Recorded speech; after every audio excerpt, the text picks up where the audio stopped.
حضرت موسیٰ علیہ السلام کے زمانے میں ایک نوجوان گناہ پہ گناہ کرتا تھا. گناہ کرنے کے بعد توبہ کر لیتا, توبہ کے بعد پھر گناہ کر لیتا.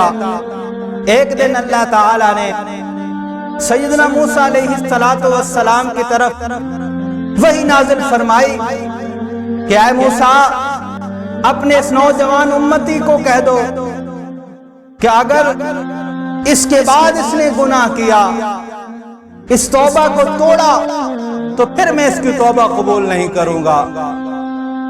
چنانچہ پھر اس سے گناہ سرزد ہو گیا. اللہ تعالیٰ نے حضرت موسیٰ علیہ السلام کی طرف وحی نازل فرمائی کہ اس نوجوان کو کہہ دو کہ اب میں نے تیری توبہ قبول نہیں کرنی.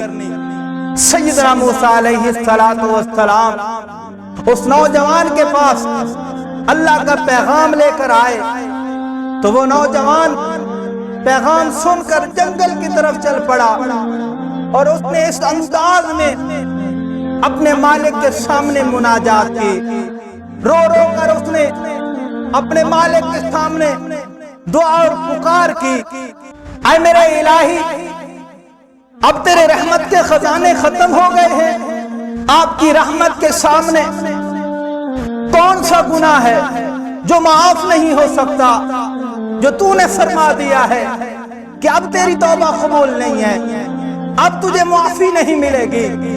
اے میرے رب, تو مجھے کیوں نہیں بخشے گا جبکہ تیری شان رحمان و رحیم ہے.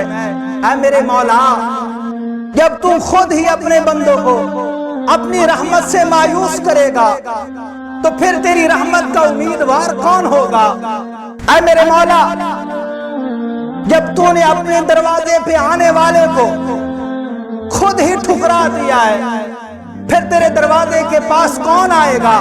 اے میرے مولا, اگر تیری رحمت کے خزانے ختم ہی ہو گئے ہیں اور تو مجھے عذاب ہی دینا چاہتا ہے, تو میری ایک دعا قبول فرما, میری ایک عرض اپنی بارگاہ کے اندر قبول فرما. اے کریم آقا, اپنے سارے بندوں کے گناہ, اپنے سارے خطا کاروں کے گناہ میرے اوپر ڈال دے اور ان کا عذاب بھی مجھے دے دے.